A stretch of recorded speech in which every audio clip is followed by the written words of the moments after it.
What does your voice feel like without vocal blocks? Omdat uw man ziek was, kwam hij bij mij om 1200 daters te leveren. Hij kon niemand anders bedenken. What does it feel like?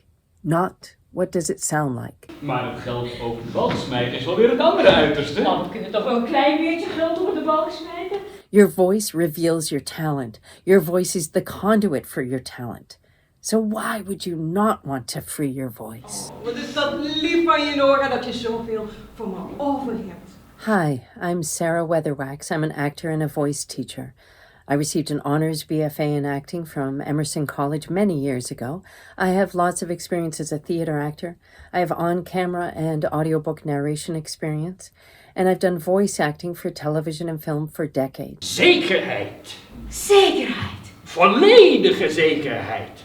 En zou ik me daarna dan geen uitgelaten avond hebben mogen permitteren? These workshops I'm offering through the Meisner Toneelacademie are geared to actors.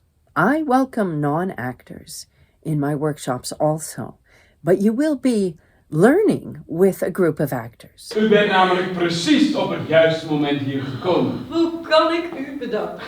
It's a voice and body discipline. You'll learn by doing. You'll trust your muscle memory. Champagne tot in de vroege ochtend. En bitterkoekjes.